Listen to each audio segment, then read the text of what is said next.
All right, hello everyone. I'm Katie Johnston. I write about work and income inequality at the Boston Globe. And I've occasionally also written about mental health of workers. And as we all know, supporting workers' mental health is so important, right? But it can be tricky for managers to navigate. It's so personal. There's a lot of stigma attached to it. And it can also be very painful for people. And so we're here today to talk about the best ways to go about addressing employees' mental health needs, and along with the challenges and the payoffs of doing so. So we have this panel assembled here to talk about this, so I'd like them to just introduce themselves, starting with you, Ryan. Absolutely, thank you. Thrilled to be here. My name is Ryan Kellogg. I'm the SVP of Sales Enablement and Growth at Talkspace.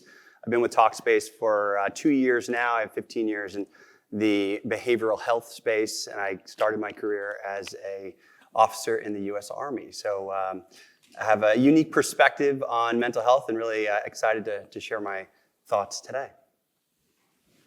Hi everyone, I'm Rebecca Liebman. I'm the co-founder and CEO of LearnLux Financial Wellbeing. We are financial planning as an employee benefit. I started the company about 10 years ago right here in Boston out of a lab at MIT. I was working in a lab with 10 PhDs and no one could figure out how to open a retirement account. And we just kept joking that you can get into an MIT PhD program but not understand finance in our country. And as you know, you can't really start a call today without talking about the cost of eggs. So I'm going to talk about the financial well-being and mental health ties. Great. Hi, happy to be here. I'm Rob DeFabio. I'm the Senior Director of Global Benefits and Mobility at Waters Technologies Corporation. I've been there about 18 years, been in HR benefits focus for a little over 30 years. And I've never experienced an employee who doesn't know how to do everything about benefits. So, yeah, right. Hi, everyone. I'm Holly DeVerney. I'm the Director of Benefits at Crane NXT. I've been there for a little bit over a year, but I've been in the benefits space for about 20 years now. Definitely passionate about mental health, and well-being, and have focused a lot on raising awareness to resources and ensuring employees are engaged and know what they have available to them. So happy to be here. Hi, I'm Anne-Marie LeBeau, and I'm Vice President of Compensation and Benefits Council at Assurant. And I've been there about 3 years. It's an insurance and business services company.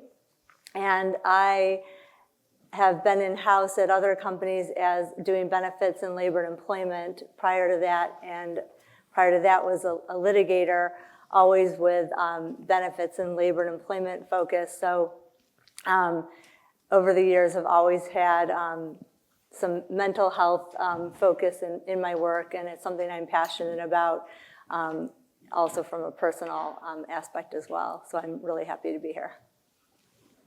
Great. Well, so mental health can be very intimidating to deal with, but you have all expressed enthusiasm about taking it on. You just used the word passion. So I wondered if you could talk about how it's personally rewarding for you to deal with mental health business. Rob, did you want to start? Yeah, sure, absolutely. I'm actually gonna refer back to the excellent presentation we just saw from Gabe.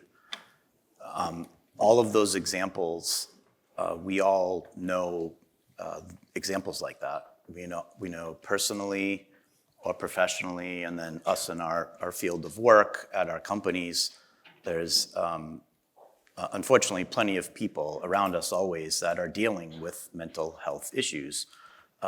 Personally, I would want to do whatever I could to help those people find help for whatever it is, whatever their topic is. How can I help? And then if I put my work hat on, I actually have an avenue to do that. Being in HR, being a benefits leader, most employees, surveys say, most employees look to their employers to provide, right? To give them these opportunities.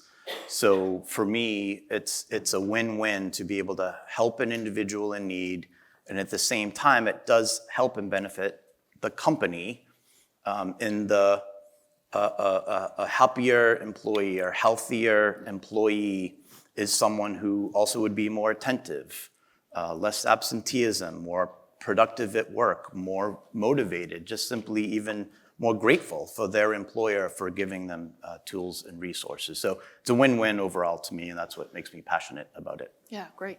Holly, did you want to add to that? Yeah, I'd love to add to that. So I think Robert kind of hit it. Being in benefits, I think it is a part of your role and part of the ability to design and develop offerings to support associates. And I feel that being in that role, I'm positioned to support. And that's just something from a personality standpoint. You want to step in and you want to help others and you want to support folks when they have a need.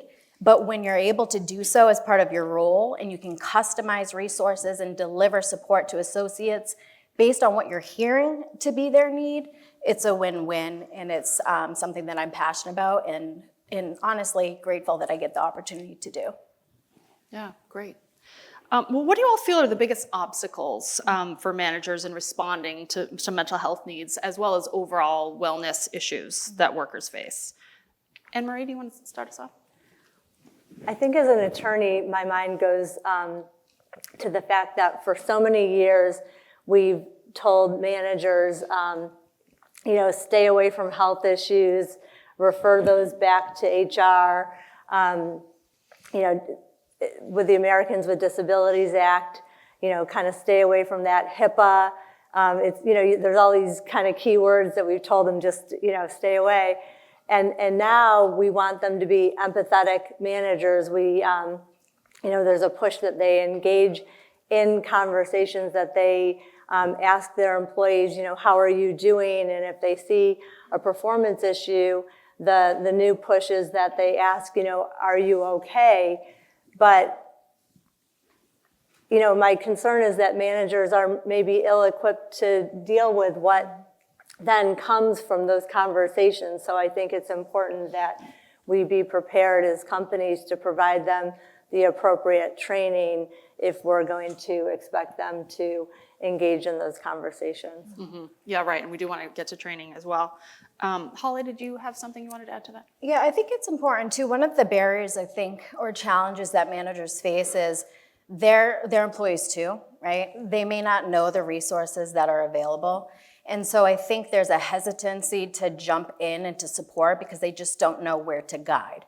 So I echo Anne-Marie's statement in that they don't necessarily feel comfortable or they don't know where those boundaries are, but it's also a complexity of not knowing how do I get that person the specific support that they need in the right time and at the right level of support that they need.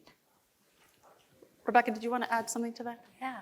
We also can only see the world through our own eyes. So when you talk about mental well-being, when you talk about financial well-being, so many people grew up in cultures, communities, families where this was so taboo you didn't even talk about it at home, and now you're talking about it at the workplace or potentially expected to. And we only know what we know. We have these behaviors that have been instilled with us for so long, and what we think is okay to talk about and what we even have the words to use to talk about some of these really difficult topics. And so I think with all of us, we're breaking down barriers to let people at least start a conversation around these traditionally more taboo topics in the workplace. Mm-hmm. Great. And I'll just add, it comes down for me to communication. If we can't communicate effectively, we're dead in the water. The stakes have never been higher right now in this virtual remote environment that we work in.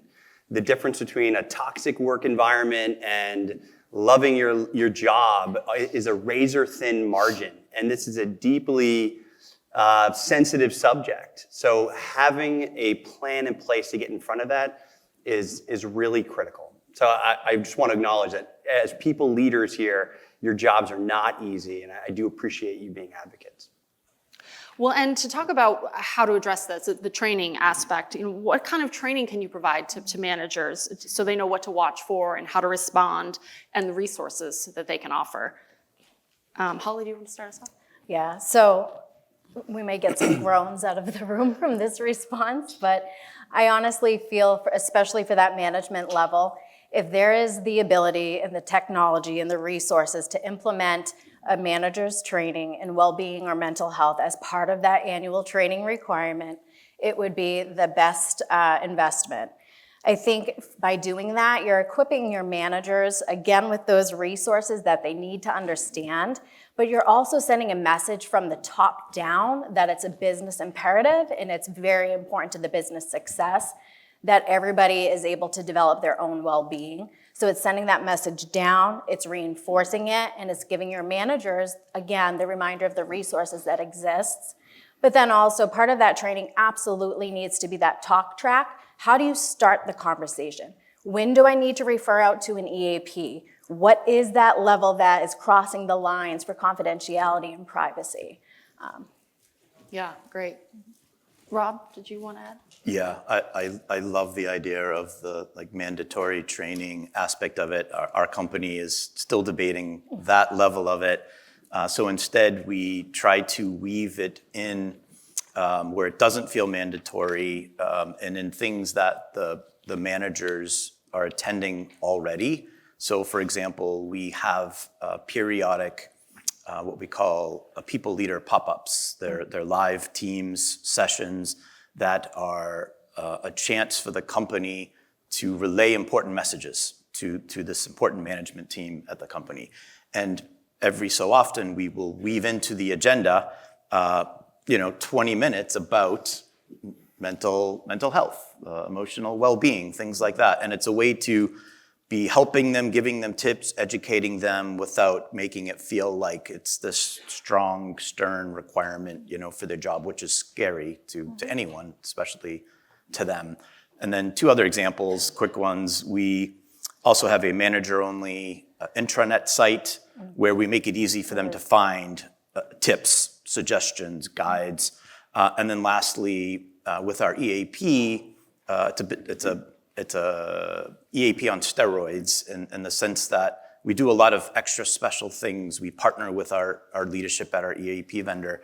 We created a manager assist program, we call it, where at any time a manager can call and have their own one-on-one private coaching session with a certified, trained professional on how to deal with whatever the situation is that they themselves are facing or they're trying to help one of their employees deal with at work. Yeah, great.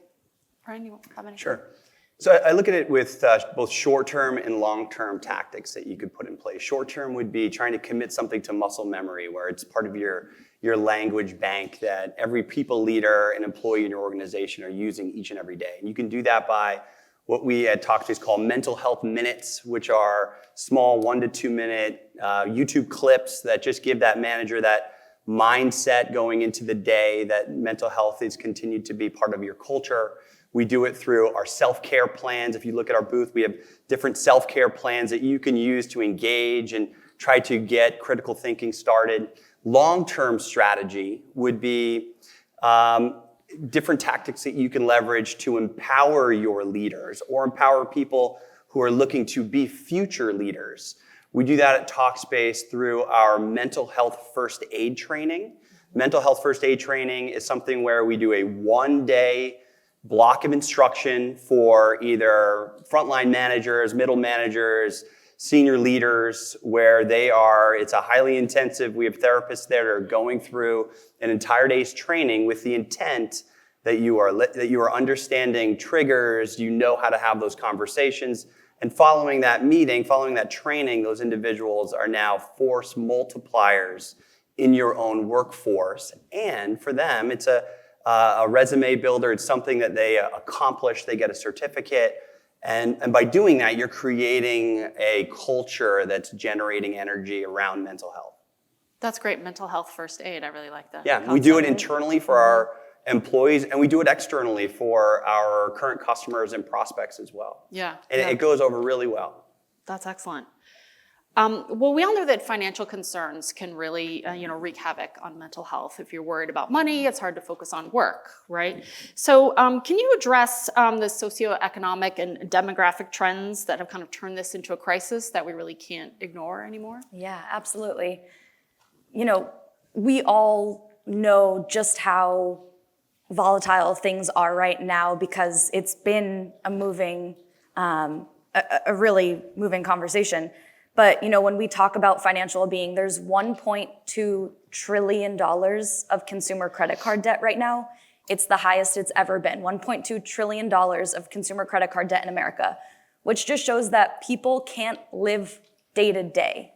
And, we have the highest 401k loan rates in America that people have ever seen. And what you're seeing is people traditionally have been told to put 10, 15% into retirement, and they can't afford to do that anymore and live. And so we're really in this cost of living crisis, an affordability crisis, people are calling it. And again, kind of a razor thin line, like what you're saying of all of this impacts your entire overall health. When people are stressed about money, they're less likely to go to the doctor because they don't want that doctor's bill after. So they're more likely to let things keep going and build up. And you just see how financial stress impacts every part of someone's overall well-being. And so financial health is really holistic health at this point. And as we talk about, every decision is a financial decision that you're making. And so we're in a really hard time. And again, a lot of what we're doing is breaking down barriers so people of all income levels, of all backgrounds, are feeling comfortable to talk about money. Because like I told you my story, when you're a PhD at MIT, sometimes you're even more embarrassed to say you don't know something because people feel like they should. So this is affecting every single type of worker, not only one. This affects every level of the organization. Sometimes it's the people you would least expect, but they feel like they can't be vulnerable and say that they have anything wrong financially. So it's impacting across all workforces right now. Yeah, that's really interesting about the credit card debt and the 401k loans. Anne-Marie, did you have something on that?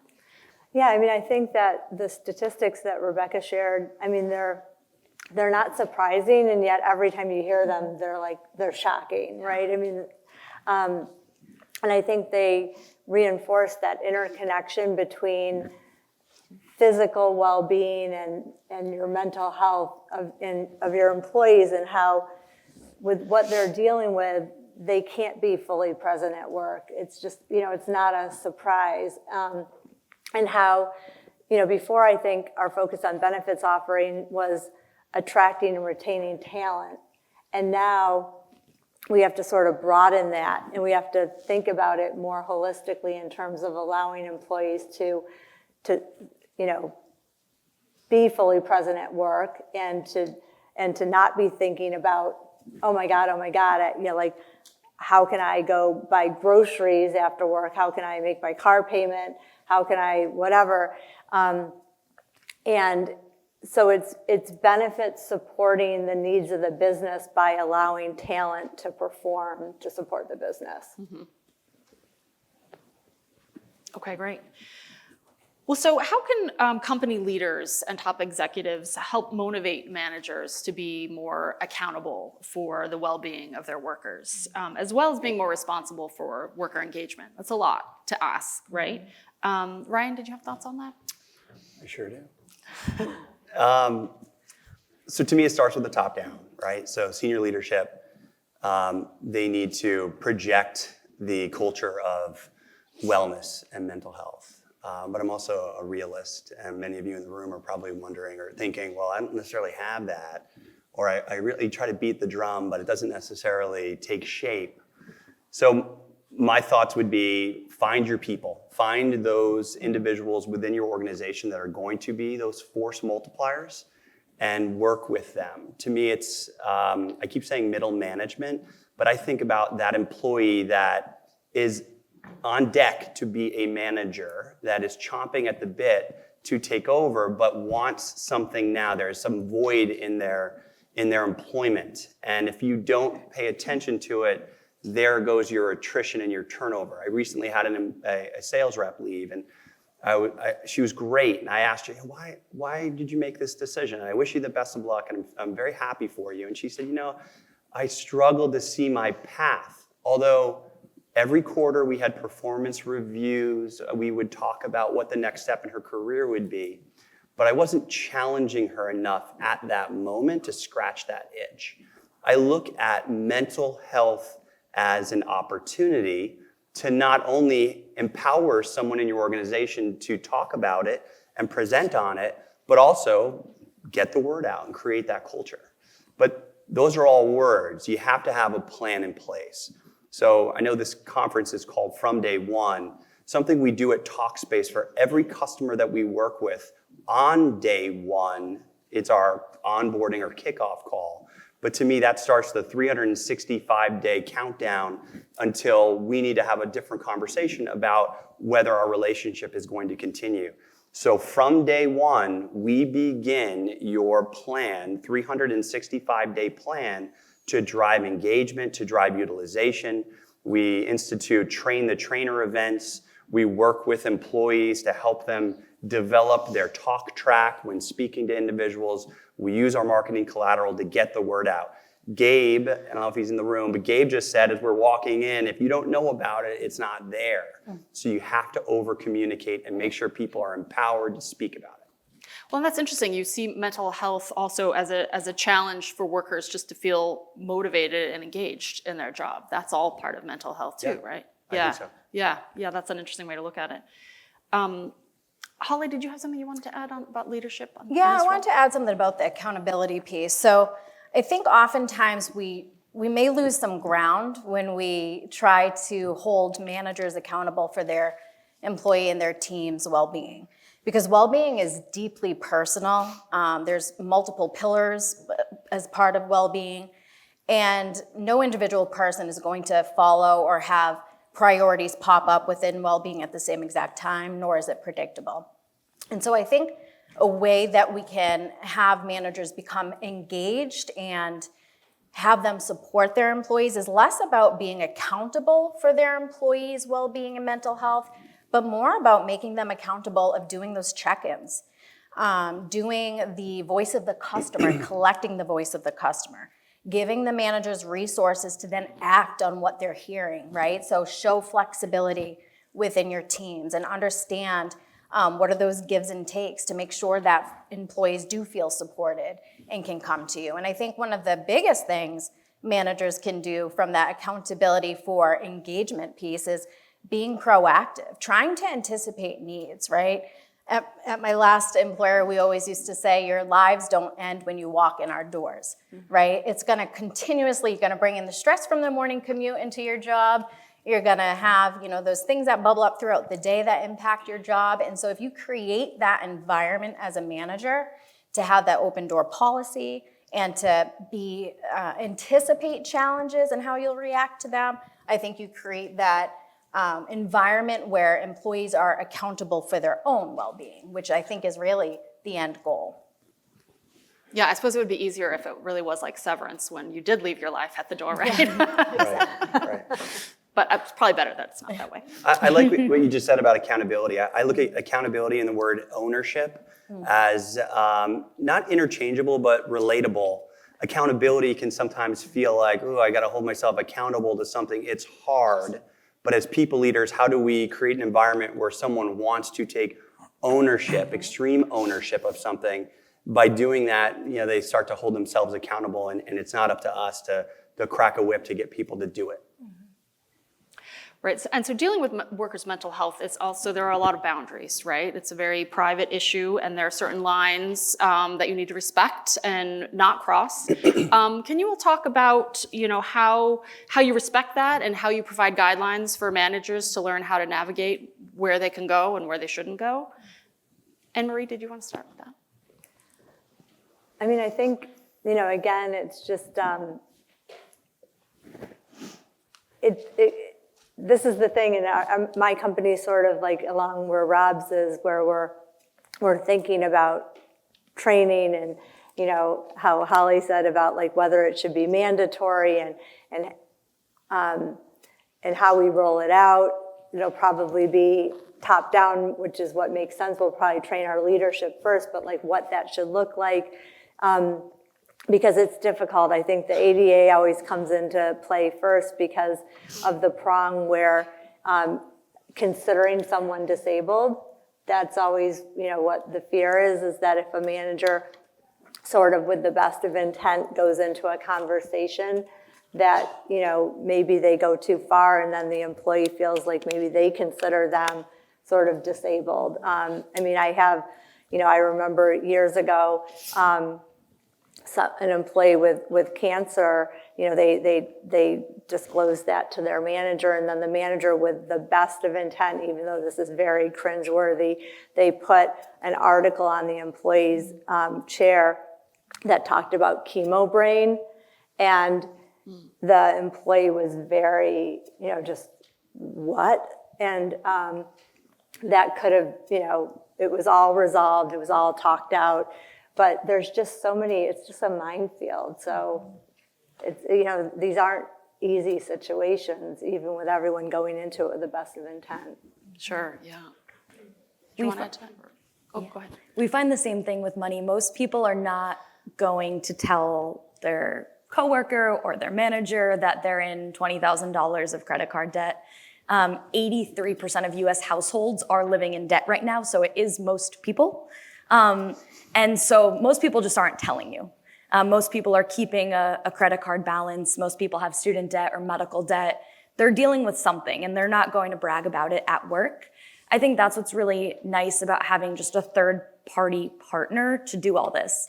So people can, work with a certified financial planner, work with the digital platform, and none of that information is ever going to be shared with their employer, and we make sure people know that.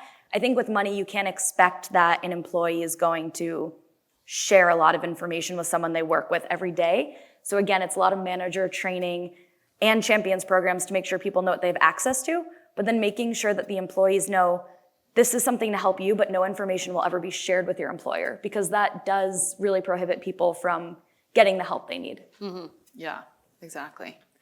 Well, and that kind of brings us into the realm of technology. It seems like technology can help with anything these days. So are there tools out there that can be used to help spot trends or get or gain insights about your workforce and their mental health? Who's going to talk about that? Rob. Yes. There's almost no topic that doesn't somehow connect to technology these days, including mental health and well-being.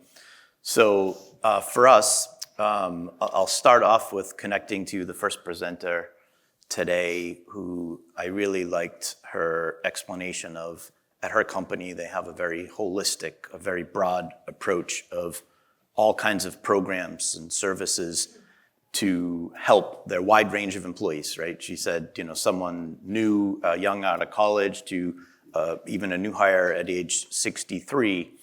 At my company, we also look at it that way. We call it our ecosystem of programs, services, tools, resources that touch upon all different areas of what might be important to an individual. And many of them are connected to emotional, mental health, and well-being. So for us, technology is coming in thanks to the many adventurous people out there who are starting these companies and starting these services and tools, like the two friends next to us here. And then the second part to technology to us is the measurement, right? So the ability, which gets better every year for us in our roles as HR and benefit professionals. We can't do anything these days without having to answer measurement, right? How do you analyze it? How do you measure it? And for us, we are doing that, but seeing that our employees, our eligible population, including their families, are using these services and tools we're providing, meaning it's their response. They're telling us, yes, please do this, do more of this, because if you do, we're going to engage. With the technology, with the measurement, at the end of the day, we're able to make smarter decisions as an employer, right? So we're able to take that information and say, all right, where are we now going to go? What do we need to focus on? What new tools and services do we need to investigate? What things do we already have that we need to be better at communicating and marketing, like your example?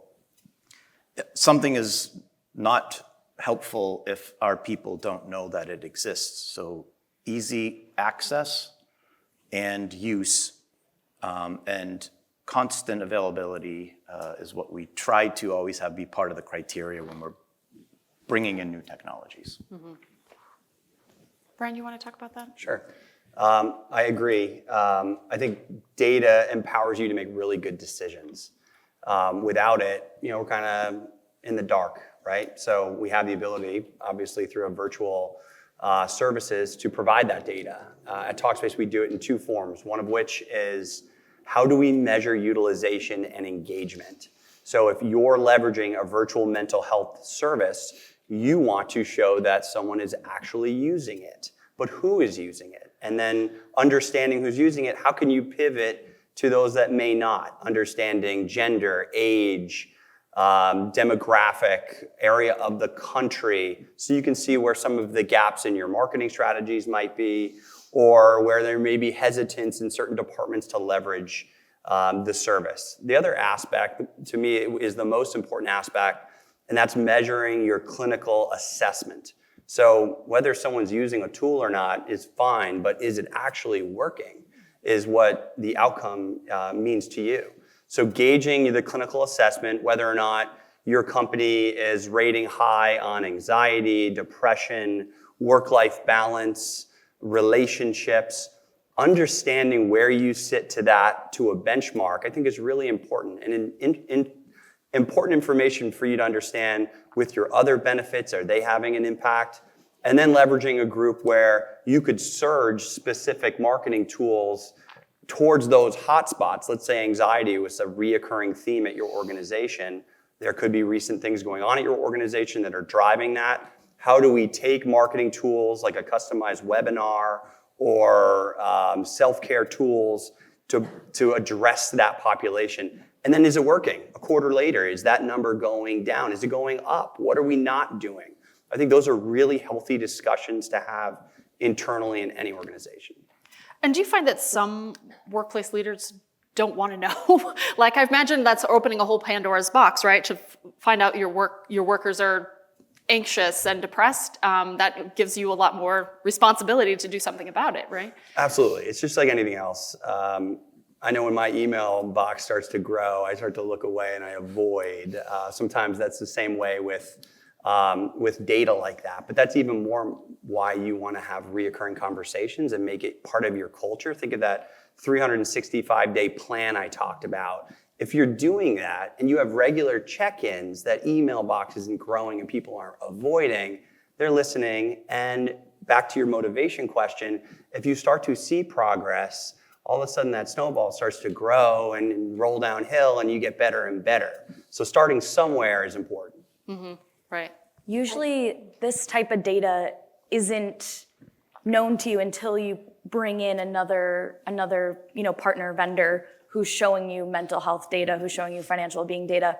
And so I find that it's really insightful for HR and benefit teams to understand what's going on in their workforce at a different level. So many people never have access to see what people are really stressed about, especially when we're talking about just in aggregate, how is your workforce doing? Maybe people are really struggling with certain issues like buying a home or paying off their student debt. And they're less likely, again, they're not going to be telling you that. So for the first time, you're seeing it in your data and insights report from your vendor partners. And so it's really eye-opening for what you can actually then strategize to help your workforce. And so having those insights allows you to add better programs, add more programs that are specific to what your company needs and what will improve their overall well-being. Right. That makes sense. So we had a situation like that where we saw a spike in 401k loans.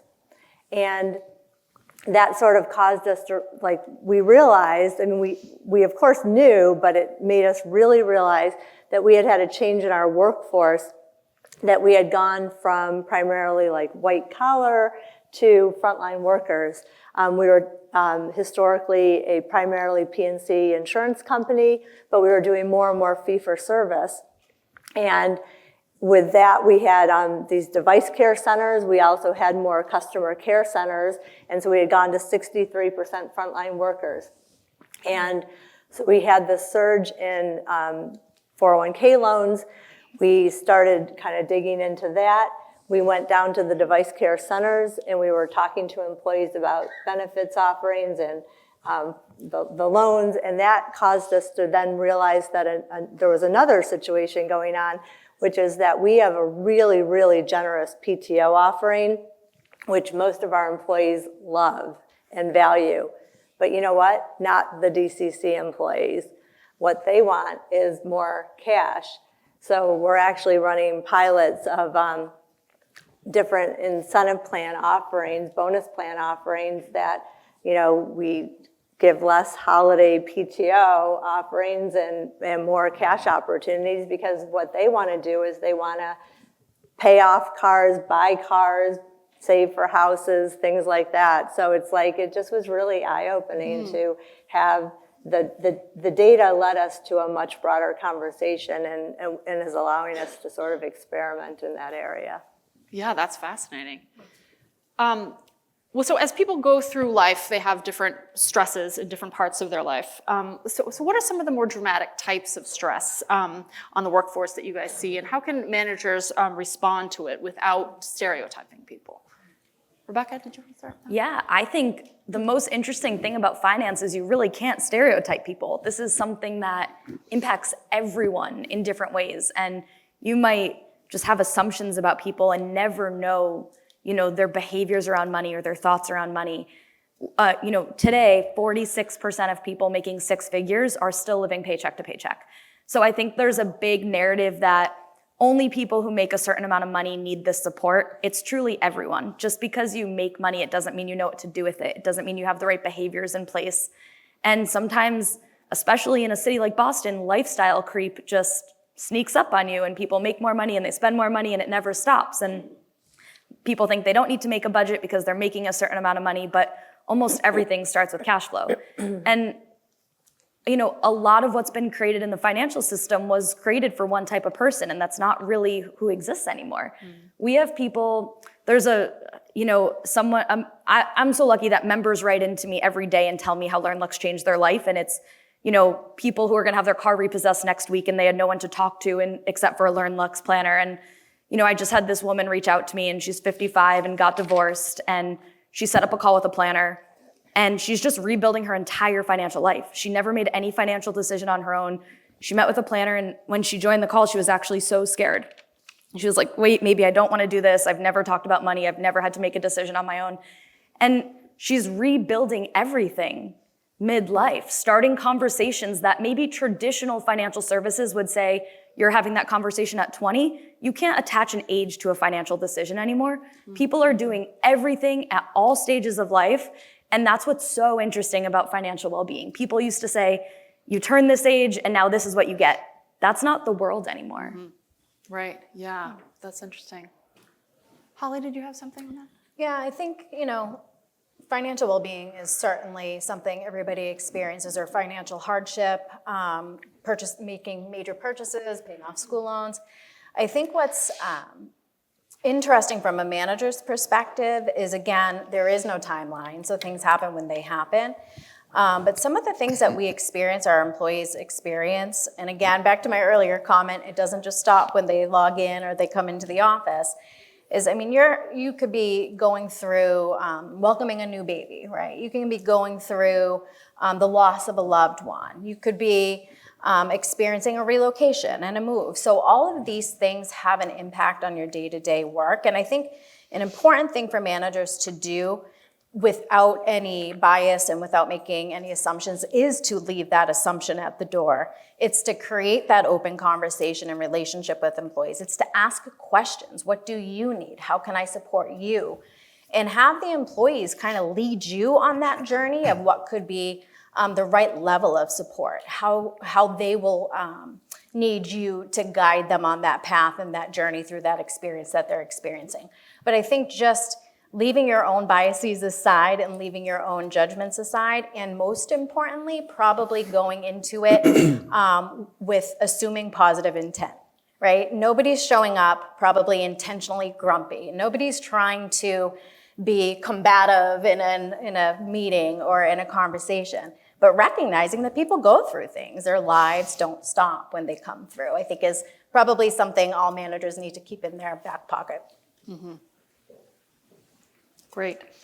Well, to wrap this up, I'm wondering if we can go through and each of you provide one thing that people can do in their workplace to improve the well-being of their colleagues. Anne-Marie, you want to start? I think especially where a lot of people are working remotely, it's important to have meaningful conversations with your colleagues. And I guess that's it. I mean, it's like, whether it's a manager to an employee or a colleague to colleague, just engaging in those conversations so that people feel connected in the workplace. And when you say meaningful conversations, do you mean like trying to talk about personal lives or? Just anything, just connecting with one another. So giving people the opportunity that if they want to talk about something, they can. I feel like, I don't know about you, but there's so many times that somebody's like, how was your weekend? Good, good, okay. And I'm just like, it's so transactional. And I'm like, what was that? Like, I'd rather you just not even ask me if that's it. I'm like, so when somebody engages with me on a real level, that I'd rather have one of those, and one of those anchors me to the workplace and makes me feel so good. And I just feel like it's important to have those conversations, and I try and have those with people. And I don't try and pry. I just try and really listen. Like, ask a question where I really care about the answer, and connect and listen to somebody. And if it's 1 minute, one question, great. If I feel like they're wanting to give me more and like they need me to listen more, I try and just be present and give that time. I think that's a really good point, because just like saying, hi, how are you? It's just like, transactional, like you say, like you don't even expect an answer sometimes. It's just a greeting, which is kind of weird. Yep, I would say build trust and be authentic. Just make sure that your actions are supporting the words that are coming out of your mouth. That's nice. For me, it would be, however this works at your organization, find a way to listen, learn, measure, and then take the appropriate actions that make a difference for those people and at your place of work. Mm-hmm. If you could just do one quick thing, maybe a financial tip Friday, and if there's a general, channel on Slack or something like that, post a financial tip, maybe just with a stat that normalizes that people are struggling with money. Mm-hmm. That's good. These are great. I love listen. That's a big one. I love lead with positive intent. Along the listening lines, every conversation I have with a direct report or a colleague, I'll end it with, what's your biggest source of angst? And just see how they answer it, and just listen, and have a secondary and tertiary question to ask there, but in an effort to not be redundant and steal your answers. I'd say my comment would be, lead yourself first. You show up every day to work. You set the example. Take ownership to your attitude, and others will follow. I'm so curious, when you ask what's your biggest source of angst, I'd love to know some of your more interesting answers to that, because that could lead to a whole Talking conversation. here from day one, maybe? Just kidding. You know what? I find in your stressor question, I thought about it while you asked it. To me, a big stressor for employees is their own employment status. And it doesn't matter whether they came from a toxic company 3 years ago, or they listen to the rumor mill and they think a year from now some shoe's gonna drop. They seem to harbor this PTSD, and getting them off that talk track is easier said than done. And I'll have the same questions that I ask, what's your source of angst? And 2 years into our relationship, it's the same answer. I know about my job, and just trying to be creative, but also recognize that everyone's journey is different. How you hear each of us speak, everyone in this room probably heard different variations of what we said. So the leading with positive intent, I try to really own that, knowing that everyone's season of life impacts how they handle certain situations. Right. And we all want to be reassured and complimented. That's right. And Right. Some need Yes. that more than others. Yes. Yeah. All right. Great. Well, unless there's anything else you guys want to bring up, something we didn't talk about? All right. I think that's it for us. Thank you.